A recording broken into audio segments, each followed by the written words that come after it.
Welcome, everybody, to the Scene Snob interviews. I am your host, Mick Manhattan, the Scene Snob, back again, and I am joined today by Itai Guberman, filmmaker extraordinaire right out of Australia, joining me from Melbourne.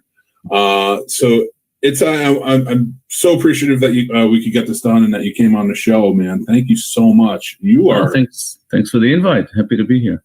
Absolutely. You are Mr. Jack of all trades when it comes to the film industry. You are a writer, producer, director. You do the whole thing. Well, Jack of three trades, then. Well, these days, like especially with 2020, I mean, that takes your crew too. So everybody's just kind of handling it. I'm not quite a Jack of all trades. Unlike a lot of filmmakers, I'm actually not technical. So anything to do with the technical side of things, I'm just too old school for that. Okay, so let's start, like any good tale, let's start from the origins. How did you get into filmmaking? How did I get into it? I've always been into film, more as a viewer, but also a little bit of a historian, I guess, back then, because I was young, but I watched a lot of films that were older, really took a liking to it. And yeah, I knew all the directors, all the actors, all the movies, all the lines, most of which have been forgotten by today. But yeah, I've always been drawn to it. I think it's been sort of put into my brain that it's not really a wise career choice. So I kind of never thought about actually doing it. I did write short stories, stuff like that when I was younger. But only when I was about 25, I think, roughly, give or take, a friend and I, actually, sorry, 35, not 25, a friend and I decided to make a short film just as a hobby. And we did that. And even then, we tried to also make a feature film and ran out of money, and it was a bit of a mess. And after that, kind of decided to go back to regular life. Gave filmmaking not even a try. It was just a bit of fun, and then put it aside and went back to work and all that. But in 2009, I moved back to Israel from Australia, and I had a little bit of spare time on my hands and decided to go and study again, because I had a business degree before that. And decided to go to film school. So yeah, in 2009, 2010, started film school, and since then I've just been going nonstop. Well, so being a producer, screenwriter, and director, and having gone to film school, a lot of the filmmakers I talked to that have gone to film school, for them, they, in film school is kind of when they started gravitating towards their discipline of choice. I know for me, going to film school, like everybody goes in wanting to be a director, and then it seems like you kind of find what you really like. For me, it was producing and production management. I just love doing that work. What was it for you going into film? Did you stick with? And you are a director, so I assume it had to still be the passion there. But is there another job that you really enjoyed? I think I kind of discovered that more than anything else, I'm a sort of a storyteller, and I get asked that question a lot of why I went into filmmaking, and I always say I don't think I had a choice. I had all these stories in my head that just want to come out. So, it's either I sit down, write them, and then make them, or I'll just go nuts. So I chose to sort of go with that, go along with it, and just kind of write and then direct. And writer director is really what I do. The producer side is more by necessity. I don't like producing. I do it because I have to. Yeah. If much like many, I think, indie filmmakers, if I had a choice, I wouldn't produce. I would just write and direct.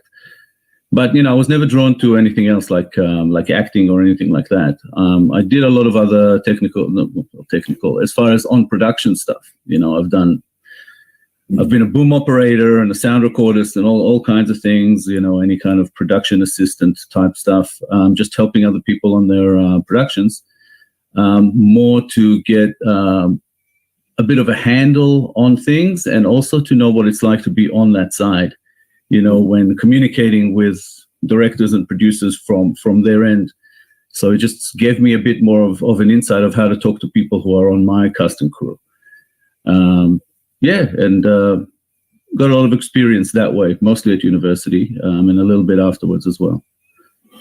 Well, for with directing and you write pretty much all the projects you've directed, correct? So you're so far, yeah. I either wrote or co-wrote, yeah.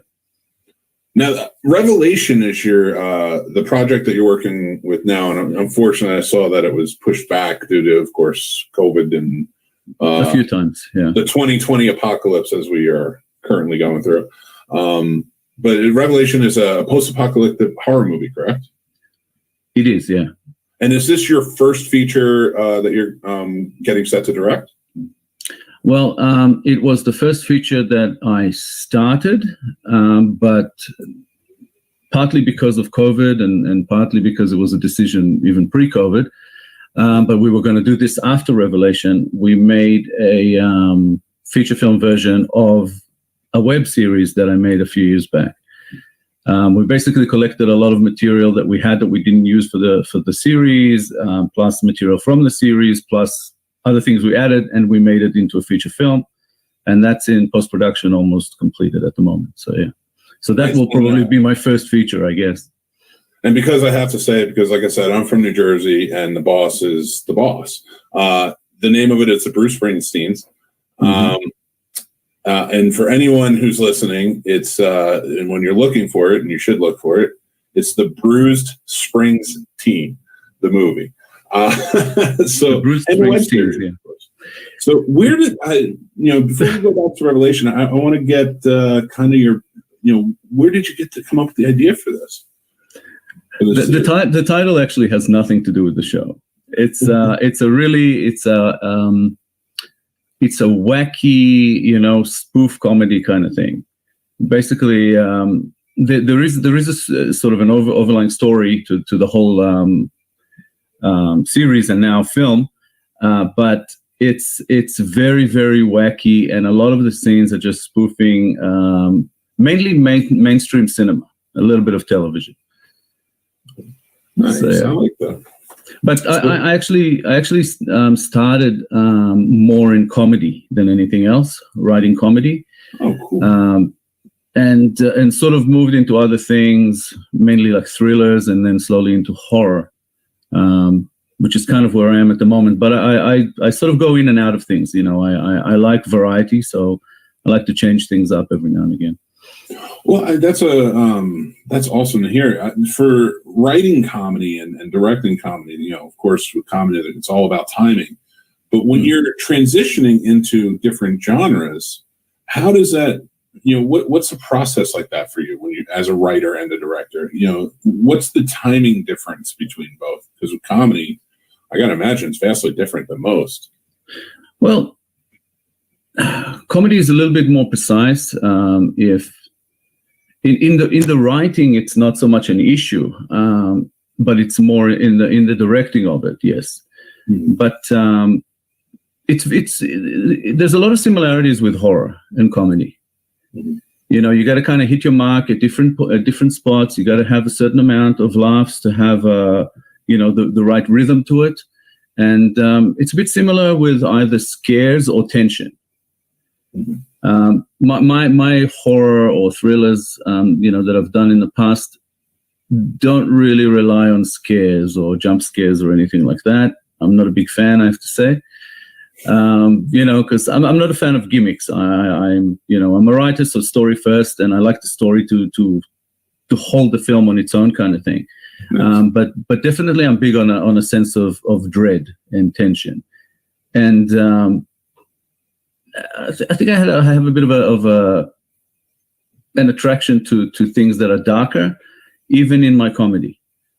So yeah, it's interesting. I enjoy writing all kinds. I don't actually, think about things in terms of genres. It's just a story that comes to mind. I sort of then think about it. Would it be better in this genre or this genre? And that's sort of how I decide which way to go with it. Okay. Yeah, it's a lot of fun. Nice. So, but even like transitioning, going on to your first, it's not your first feature as we discussed, but like gearing up for Revelations. It's post-apocalyptic. I gotta imagine that's going to be a dark tale. It is. Especially being horror. Like, where does your mindset go? Like, especially now that you kind of had to transition due to COVID from a dark place to go back and kind of edit Bruce Springsteen's the movie, and that's more of a comedic tale. So, like, how do you adjust to that? I actually find it very natural. Again, I just sort of deal with what's in front of me at the time. I don't really, because most of Revelation has already been written and finalized. Revelation is divided into segments. It's not an anthology as such, but it's 4 different stories that tie in with. There's something connecting all 4 stories.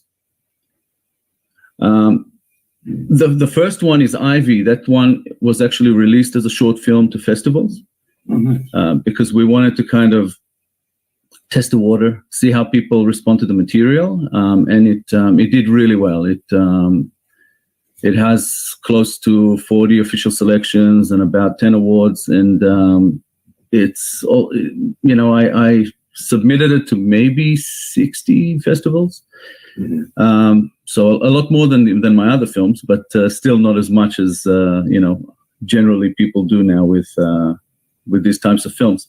But after about 50 of them, I sort of realized, okay, I have my answer. People do enjoy this kind of material, and went on to shoot the next segment. So we did that actually quite a while ago now. I think in 2018 we shot the second one. And then we were about to continue production to go into the third segment, and then my father passed away, and we were in Israel at the time. So I flew back to Australia and actually ended up staying here for 7 months, spending time with family. And then I flew back to get everything started again, because I pretty much had to get funding organized again and all of that sort of stuff. And we had it all ready to be shot this year, and then COVID came through. So it's like, yeah, okay, we'll wait and see now. So at the moment, I'm replanning it now. It's sort of more like a pre-production of the second half of the shoot. So, I've been lucky enough to meet you through My Indie Productions, which is your group on Facebook, and it's also your production company. So, you've built quite the community with it, which is cool. I've been very fortunate to be a part of it and meet some really cool people on there. What is that project that you're kind of putting forth? It seems like you're trying to connect with so many. Like, where did that come about?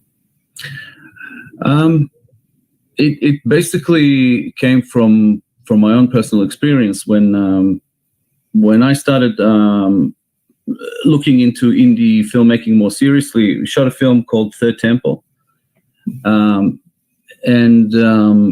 as we were releasing that, I started realizing how hard it is to get views, to get reach and buzz and everything basically on social media.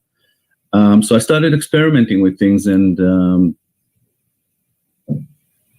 fairly quickly, but over time I sort of realized what you need to do, how much work there is involved with this kind of thing, and how much of an issue it is for filmmakers in general. So my partner at the time with the production company, Asaf Angel, and I, we built the website as a website for the production company. But the idea then I came up with the idea to use it and create an independent artist community and basically help other artists with their promotion. So we're promoting other artists, creating buzz for the projects, getting them out there, getting the name out there as far as them and their work, separately and together. And we've been doing it ever since. it was just one of those things that I just thought I have that sort of skill, I guess.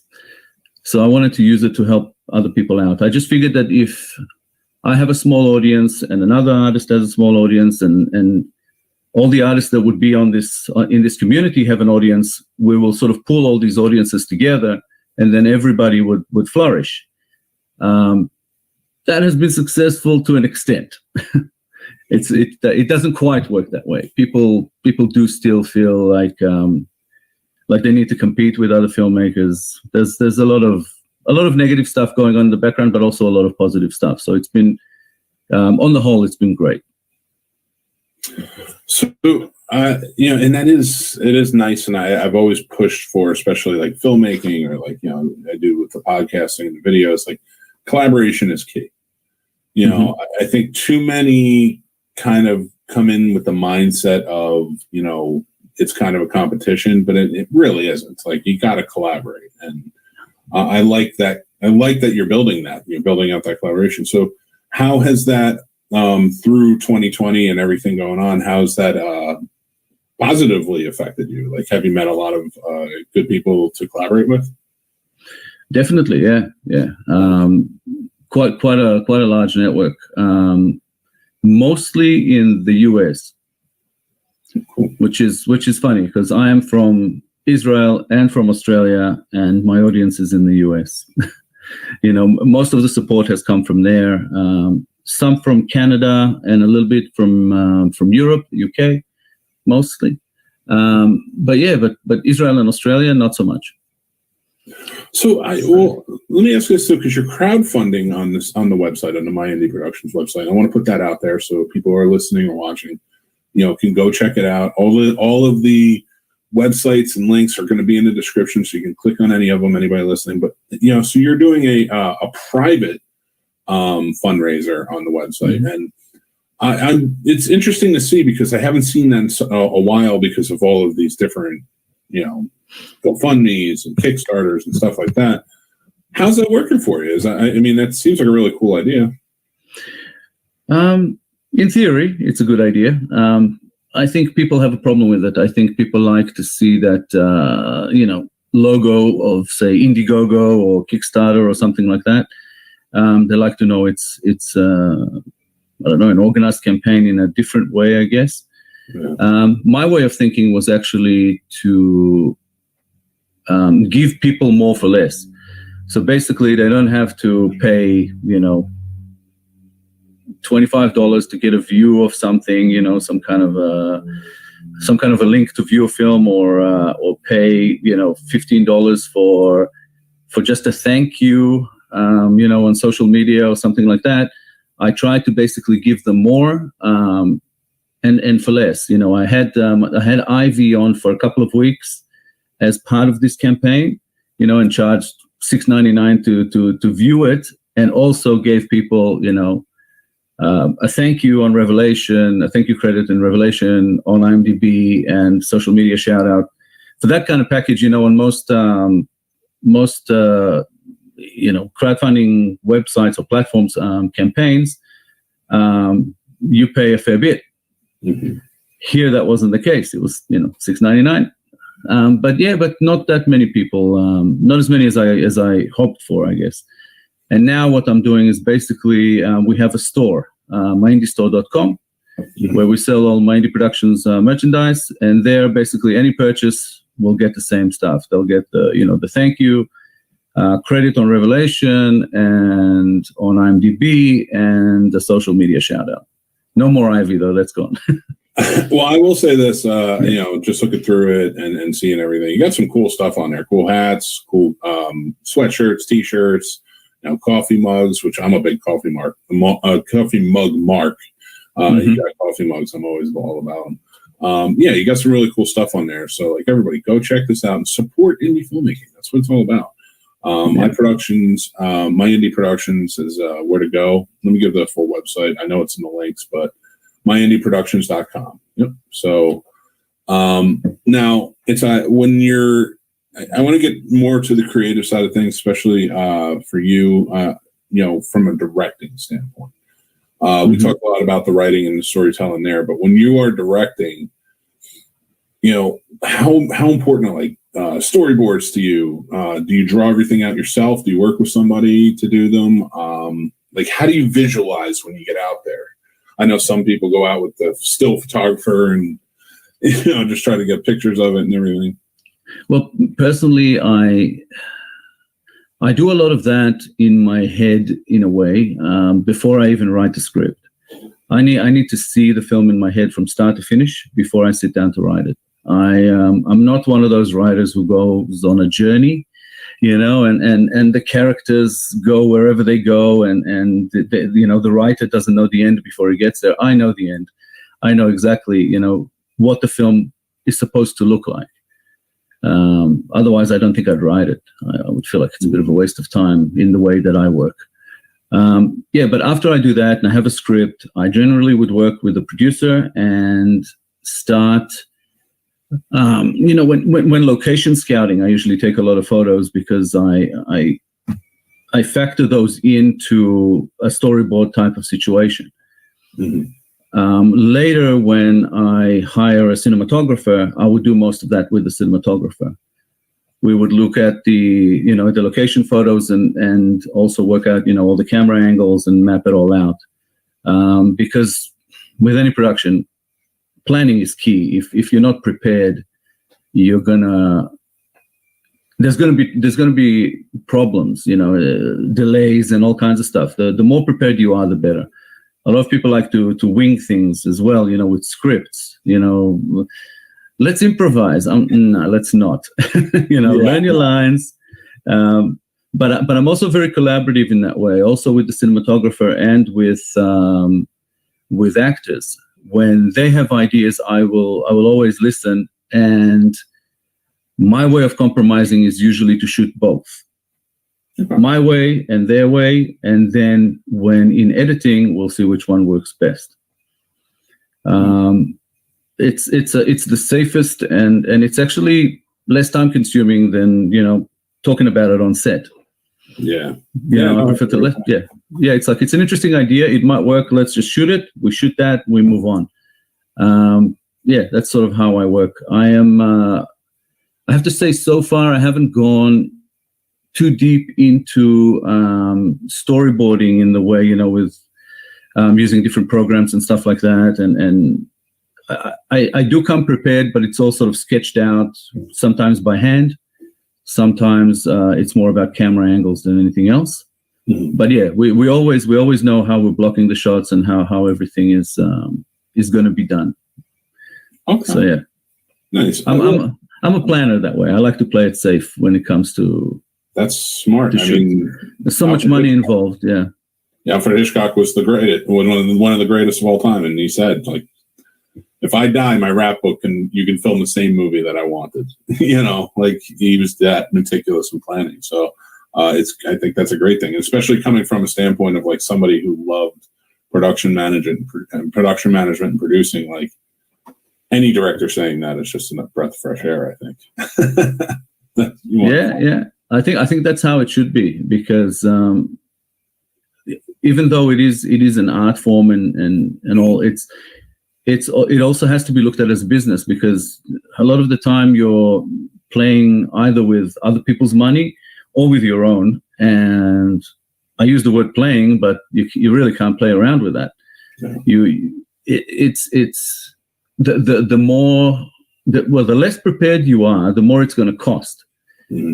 So that's an issue for me. I would prefer to keep the budgets as low as possible. I always get that question, if somebody gave you $10 million to make a movie, what would you do? And I said, well, I'll make at least 10 movies. I would never use $10 million to make one film. It's just not my kind of thing. I don't think you need that much. Yeah, I mean, that's a great way to put it. And I mean, but that also goes as a testament to, like you said, you're planning. Like, I know what I need for this. So, and that's always good to have. I think for the creative side too, like when you're out there and you're rolling and you're just working with the actors, there's no downtime. Like, it's bing, bing, bing, got what I want, and then go on to the next. I love that. Well, you talked about being a film fan growing up, and I kind of want to get into touching down on like your inspirations, like movies that you love, but also filmmakers that drew this out of you, like wanted to be a part of the filmmaking industry. The funny thing is, when I was that young, that I started watching movies. At that stage, I don't think I knew who directed a lot of the films. I found that out a little bit later. But a lot of directors that are, who I consider to be sort of some of my favorite directors, I don't like all their films. I think directors are very hit and miss, especially once they sort of go Hollywood. I think a lot of the times they lose something. So it's almost like the earlier stuff is always better for some reason. If they go to Hollywood, the bigger the budgets, sort of the less interesting the films are, I think. But my favorite director of all time is actually a Polish director most people don't actually know, Krzysztof Kieślowski. He's the one who directed the Three Colors trilogy. Oh, okay, nice. The white, blue, and red, blue, white, and red, actually by order, I think. And he also directed The Double Life of Veronique. He was, to me, he was just the best I've ever seen. That's fantastic. But I like a lot of other directors. Over time, I've been influenced by a lot of European films, a lot of westerns, a lot of comedy, a lot of horror. George A. Romero, Night of the Living Dead. When I saw the first one, well, the original version in black and white, it just blew my mind. It was, I just fell in love with it straight away. I was 8 years old, and all the other kids who watched it with me had nightmares, and to me, it just gave me more ideas. It's like, ooh, you can do this, I have a strange relationship with horror. Actually, it doesn't scare me because I'm well aware the whole time that I'm watching a movie. This isn't real, and something that isn't real is never going to scare me. Yeah. It doesn't matter how drawn I am by the film. I like that feeling that it draws me in, but it doesn't really scare me.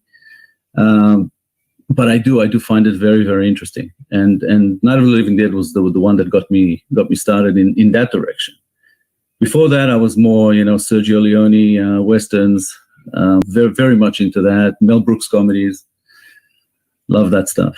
Yeah, and you said starting out in comedies. I mean, Mel Brooks is going to be, he's one of the greatest of all time, probably the GOAT, when it comes to directing comedies. No doubt, yeah.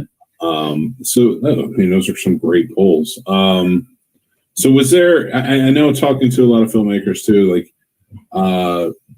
there's like a scene or, something that just sparked it. It was like, yeah, I need to give this feeling to other audience members. Was there a scene in a movie that you remember that, like, when you saw it as a kid or something, or whatever age? I think it's a process. I think it's a lot of scenes, okay. A lot of scenes that stick in your mind, kind of take you places, and if they stick with you over time, they develop into other ideas. My favorite film of all time is The Magnificent Seven, the 1960 version, John Sturges. A lot of scenes in that film, especially some of the death scenes of the members of the Magnificent Seven, really stuck with me. And that's one of the things that I always remember, that if you make a death scene memorable and it doesn't look contrived, it's just amazing. It just sticks with you. I can tell you exactly how each main character anyway, died in that movie. And each one of them is interesting. It's its own story, Also, one of my favorite films also has an amazing death scene is Blade Runner, like Tears in Rain. That was definitely, like Rutger Hauer, that was one of my favorite scenes in all of cinema. I watch it today, it still gets me. Other films were like The Warriors. Oh, love The Warriors. When I saw that film, it blew my mind as far as what you can do to come up with ideas and how to kind of meld genres together. And because it's like a sci-fi film that isn't sci-fi, it's futuristic, but it's not really sci-fi, and it all happens in New York. Yeah. And it's like, who came up with that and why and how? And they actually made that happen. So it's amazing. Yeah. I love that too, because you're right. It is almost sci-fi-esque with like all the different groups that they're, running into. And by definition, it is. Yeah. Yeah. And that's actually, that movie has my favorite scene song combo. Now, I'm not saying it's the best of all time, but like there's the ending when Joe Walsh is in the city starts playing and they're walking on the beach. There's something about it. That's my favorite. I go to it every time I think about like music and movies and like how it enhances a scene. And that song just like really made that ending in that movie just like pop. Yeah. And it also, all those films that end up becoming either cult films or anywhere in the conversation of best films of all time, they have to have memorable scenes. And as soon as you tell people who have seen the movie, even if they didn't think of it, they have to recognize it straight away. When as soon as you go, the Warriors come out and play thing with the bottles, anyone who's seen the movie remembers that scene. The one with, can you dig it? It's like amazing film. The close up of the broadcast along the film, on the microphone. A woman's voice, you don't even see her face, and it's just such impact. That's filmmaking to me. It's I always say a film is actually sort of made in editing, because in post-production, because after you collect everything, you might still end up with a different movie. And when I watch films, it always makes me think: was this the original plan? Did they actually plan to do it this way, or did this happen in post? And it's amazing. But those films, I can't get enough of them. I watch them regularly, probably at least once a year. So, with a lot of the movies that you mentioned, saying that how much you love Westerns and something, I mean, Magnificent Seven being your favorite, watching Sergio Leone movies. And I mean, you can even, as much as we kind of compared it to sci-fi, The Warriors is also very much a Western movie, trying to get through. Yeah, and it just kind of, a little bit of the Wild Bunch kind of thing. Yeah. Yeah. Oh yeah, 100%. For you though, and especially being in Australia, is Western like? Are you chomping at the bit to direct a Western? No, actually, not at all. No, I have one idea for a Western, and it's it kind of mixes with another genre, but I'm not quite settled on it yet. I try to avoid anything that is kind of like a period piece. Okay. Because for indie, it's costly, to make everything look like it happens in another time, and at the moment, it's not that I don't want to go there. I just can't afford to. I have to keep my budgets at a certain range. So I try to avoid things like that. I have ideas, but I have many ideas actually that it's not a Western, more like a war film. But I don't know when and if I'll get to make that one. It will sort of depend on how well Revelation does, I guess. Well, I completely understand that. But then hopefully one day we will get to see a Western from you, whether it's a horror Western or even a comedy Western. We need more of those since Blazing Saddles. But we talked about in the past, kind of growing up, who were your inspirations. But now I'd really like to hear who are some maybe newer filmmakers or newer films that you're following. Maybe some recommendations or something from you. Well, Paul Thomas Anderson, to me, is probably the best director alive right now. I haven't seen anyone who is a better director than P.T. Anderson. It's maybe in some cases it's a little bit close, but not quite. I'm also a big fan of the Coen brothers. I like almost everything they do. Another one would be probably Denis Villeneuve. the thing is with Denis Villeneuve, I thought that the Blade Runner sequel was completely unnecessary. I don't know why I don't know why it happened. I like it. It's pretty, it's beautiful to watch, but a lot of the decisions in there I felt were very forced. And it does not really do justice to the original that, is in my top 5 all-time films. Easy, maybe top 3. So, it's a tough one. But Denis Villeneuve also made a film called Enemy in 2013, and that's one of my favorite films of all time, top 10. Yeah, that's a beautiful movie. It's crazy good. And it's just sort of in my sort of wheelhouse because it's all built on subtext, and I love subtext as a writer. Any film that doesn't have subtext to me is a little bit of a waste of time. So and a lot of films don't. So yeah. But yeah. These days it's a little bit like that.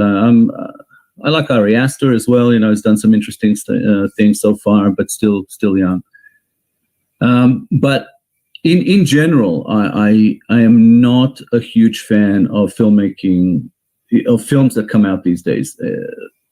A lot of them seem lazy to me, and mostly in the script writing area. I was just talking about a review that I wrote a couple of years ago, maybe, of A Quiet Place. Mm-hmm. And I like the film. It's a good film. It's well directed. It's well done. Technically, it's flawless. But some of the decisions that are made by characters that basically make that whole story happen are so suspect. It's like I couldn't go along with it. It just takes my suspension of disbelief, throws it out the window, and then I have to force myself to kind of watch differently. It's very difficult to watch a film. If you've obviously seen it, yes? Oh yeah, absolutely. Yeah. So for anyone else watching, spoiler alert: if you haven't seen them, go away for 5 minutes. Well, there's a very strict rule on the Scene Snobs. If it's older than 2 years, spoilers be damned. You're allowed to talk. Well, it is. I think just older than 2 years. There. It's on the cusp. Yeah. But I like to give spoiler alerts anyway. The thing about that one is in the opening scene when the little boy gets taken, mm-hmm. You just kind of think, if you are parents and you live in that world and you know exactly what's happening, so you have this plan on how to do things, why would you not protect your little child and leave the child behind to be last in line, and not keep an eye on them? To me, they had it coming. And I watch it and I'm thinking, the parents are to blame that the kid died. But it's like, how can I keep watching that film? From that point, it was kind of lost on me.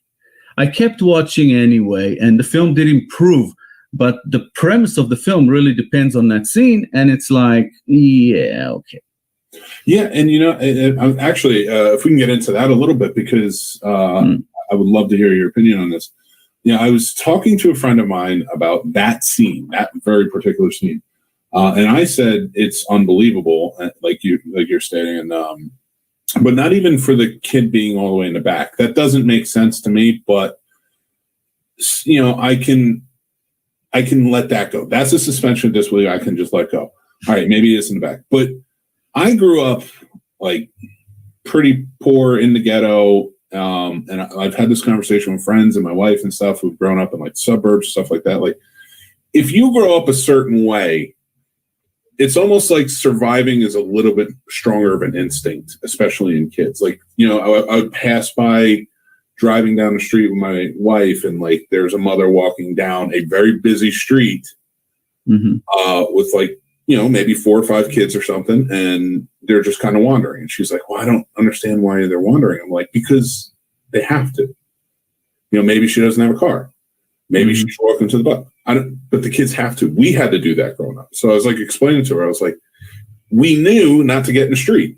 Like we knew, like, this is how we live. This is how you have to travel to survive almost.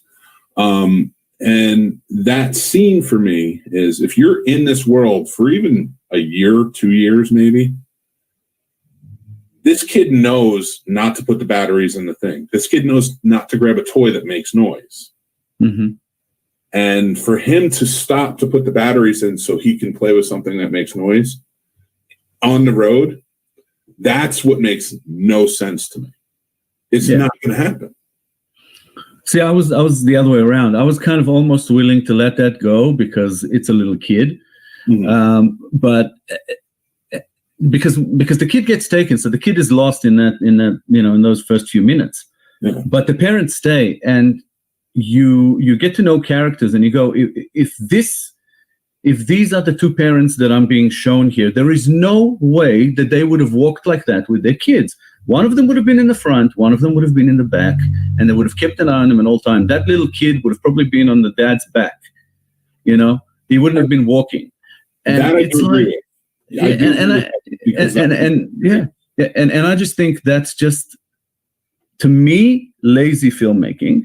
Because they kind of went, look, we have to make them take the kid because that's the story goes. So we'll put him in the back. It's like, he could have been taken from any other spot.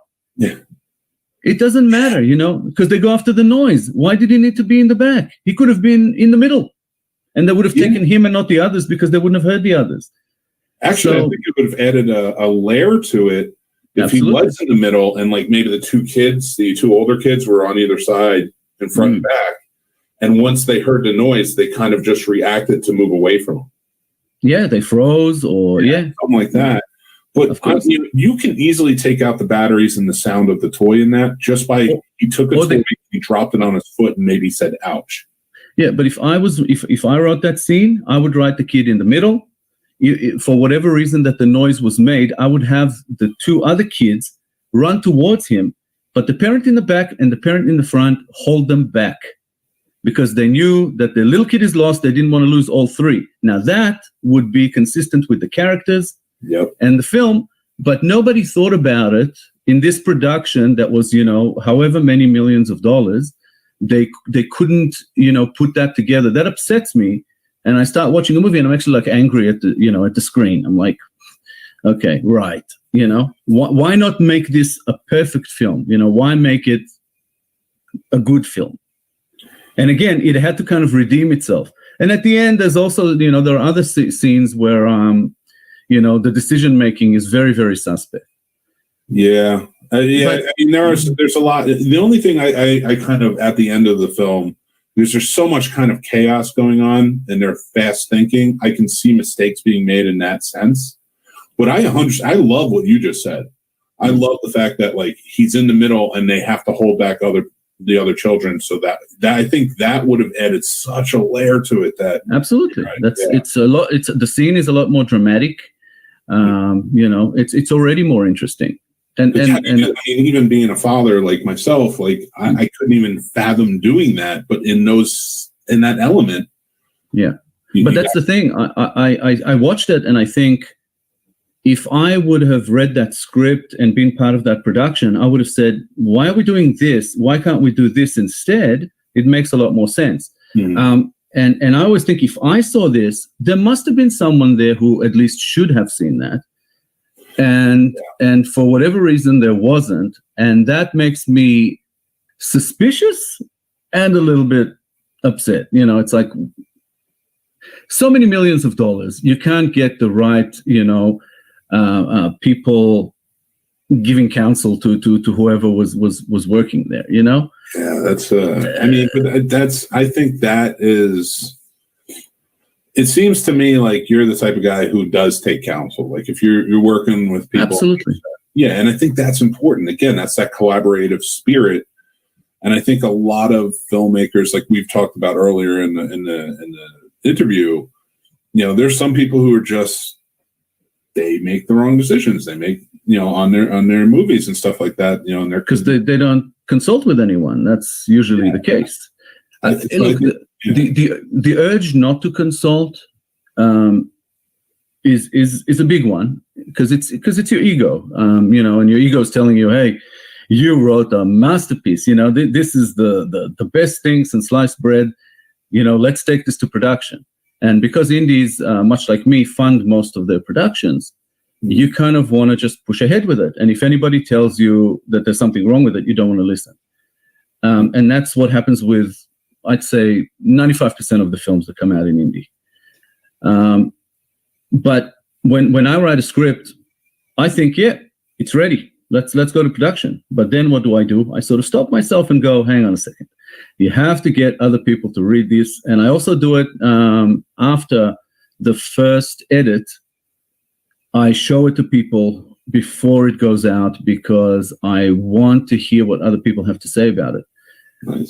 Once you've locked it in and it's released and it's out there, and it's too late. And a lot of people show me their films and sort of say, have a look at this, tell me what you think, but the film is finished, it's already done. And I said to them, do you really want to know what I think? Does it really matter now? Because there's going to be some positive, but there's going to be a lot of negative. And again, for me, it's feedback, it's a learning experience, but I know people don't want to hear that. So I tell people, show me what you've got before you go to production. Show me what you've got before you release the film. If it's after, I'll give you a pat on the back and say, great work for getting it finished. That would be like my baseline, and I would sort of go from there. How much do you want to hear? How much do you want to know? Because it's a tough one. People really don't like feedback. It's ego is a massive thing in filmmaking, in arts in general. If people could let that go, we'd have a lot better films out there, for sure. I 100% agree. I mean, even doing this and controlling a channel of 13 shows, like I have to be adaptable. I have to be able to talk to people and get feedback, and not in a way that's, well, you don't like what I'm doing, I'll just press on. Like, because if I'm doing that, I'm not giving the audience that's feeding me back the information. I'm not giving them what they want. And now I don't, and I'm sure you agree, but you can't bend over backwards for everybody to please everybody, but you have to make the best thing you can. To put out there. And I like that. I like that collaborative spirit that you're posting. And, well, some people do the opposite, and that's not good either. They get advice from people and they just try to use all of it. And that doesn't work either. You have to also make your own decisions, but you have to know why you're making them. And I think a lot of people don't. They don't know why they make certain decisions in film. It's just because, and not everybody has the right, instinct, intuition, when it comes to filmmaking. Some do, some don't. I don't even claim that I do. That's why I consult with other people. Whether I take their advice or not is another story. Sometimes I do, sometimes I don't. But it's just it's a really problematic area, I think, in filmmaking, and probably, like I said, in arts in general. But it's it's a tough one, because you don't want to criticize people, you want to encourage people. At the same time, there is just so much work done in indie, so many films out there, and so much of it is terrible, and some of it is good, and some of it is great. And I just hope and wish there would be more of that, good to great stuff. But today, so much talk about equipment and about things that don't matter. People concentrate on whether it's virtual effects or practical effects, and I'm like, look, I personally prefer practical effects. I use a combination usually. I start with practical, and whatever we can't reach with practical, I go virtual effects, VFX. But who cares? It's all about the story, and it's all project specific as well, and it's script specific. You use what you have, you use what you can to make your film the best it can be, not just to make it. And to me, if I have to defer to other people to make a better film, I'll do that. I mean, at the end of the day, my name is on that thing, as writer, director, producer. Generally, that's the name that appears on the promotional material without the other, cast and crew. Well, no, cast, yes, crew, no. But, my name is there first. I'm basically the one who's going to get either the praise or the criticism. Mm-hmm. When criticism comes, I take it all. I say, yep, that's on me. That's whether I agree with it or not, because I'm the one who makes the final decisions. When it's praise, I try to share it around and give credit where credit is due. But yeah, it's just ego is such a massive thing in this industry, and I think that social media has given sort of more of a, letting ego play even more of a role now. I agree. Yeah. And it's sad, but you just got to kind of keep going and try to find more of the good, I think. I love your love of story and putting it forward, and I think that is a great. I think not just great. I think it's the most important thing. Your story should always be number one throughout. You should always want to tell a compelling and good story. So I applaud that from you, and I can't wait to see what you do with Revelations. I can't wait to see it. I'm sorry? I can't wait to see it. That's true. Yes, please let's get out of this this hell of 2020 and get into it and get back to filmmaking rightfully. I want to say thank you for coming on the show. Appreciate you being on here. But before we go, I was trying to end things with a fun little question because I love to hear lists. I guess you said you started out in comedy. I would love to hear maybe your top 3 comedies and maybe your top 3 horror films. Top 3 comedies. That's tough. That's tough. Because when I think comedy, my mind goes to wacky comedies. There are comedies that are a bit lighter, like, I don't know, maybe romantic comedies or just sort of dramedies, I guess. But yeah, my brain goes straight to the wacky stuff. And there's way too many. But Young Frankenstein is one. Nice. And when you talk about horror, it's to me it's the best horror comedy of all time. The close second as far as horror comedies is Shaun of the Dead. So good. Yeah, but a big comedy for me, like I love all those Top Secret, airplane type of films, History of the World Part 1. But the one that has been most inspiring for me when I write comedy, especially when I wrote the Bruce Springsteens, is Anchorman. Yes. Yeah, it's that kind of wacky that I like, So I probably named a lot more than 3 there, but yeah. And there are more that I probably can't think of at the moment. I only asked for 3, but that's fantastic. Yeah. As far as horror goes, I don't know if it's my favorite necessarily, but I think it's the best horror film, most iconic to me, because I've seen it influenced so many other films in different ways. But that's Carpenter's The Thing. Nice. I think it's the best horror film of all time. A lot of people would argue that it's sci-fi, but I think it's horror. But yeah, it's also sci-fi. I would not argue in any way. But that's probably to me is the best. And again, like I said about filmmakers, Carpenter's films to me are very, very hit and miss. I'm not a big fan of Halloween. I know it's almost like sacrilegious to say, but there's no story there. The character is empty. And it's the coolest thing about Halloween is the character, but there's just no motivation there. It's I watch it and I think it's a bit pointless. But other horror films I like one of my favorites, that's one that I argue is a horror film. Most people say no, is Predator.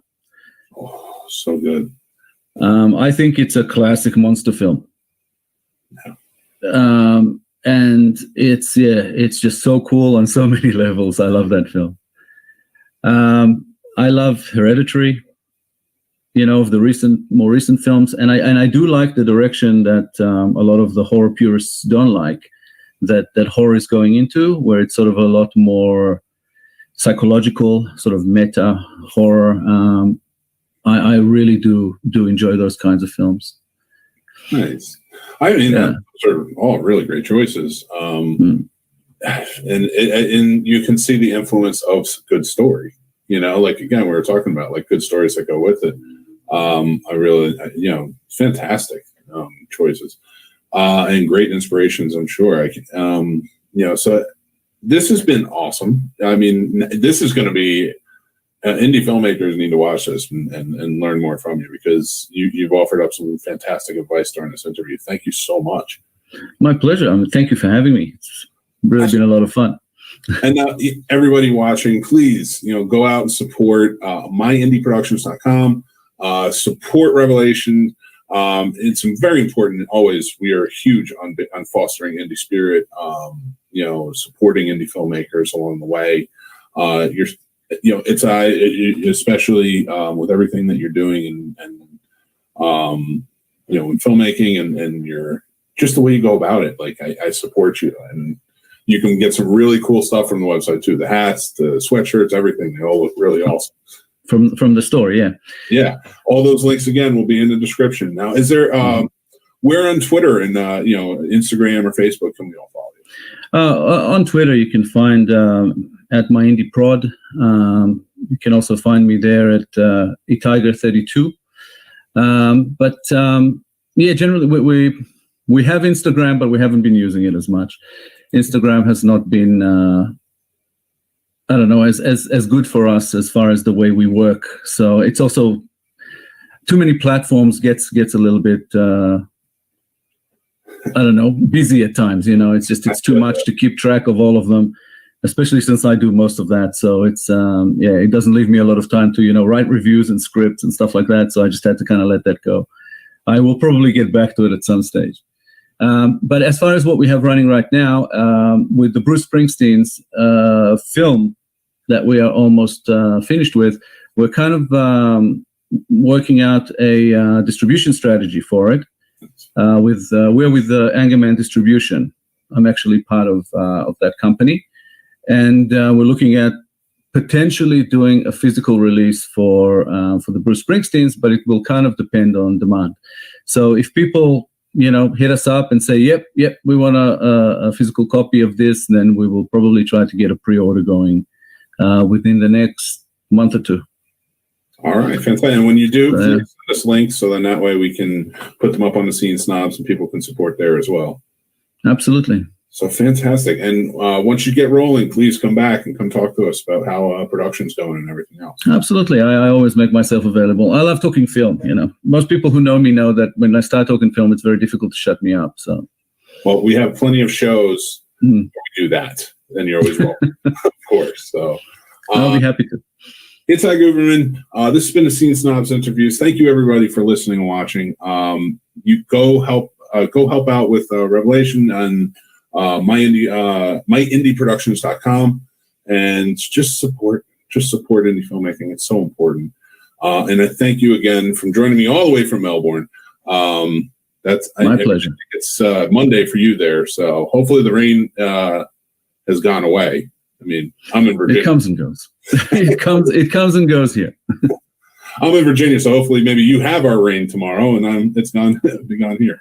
We had a little bit today, yeah. Okay, you took it from us then. But thank you again for being on the show. Thank you again for watching and listening, everybody. And we will talk to you soon. Take care. Thank you.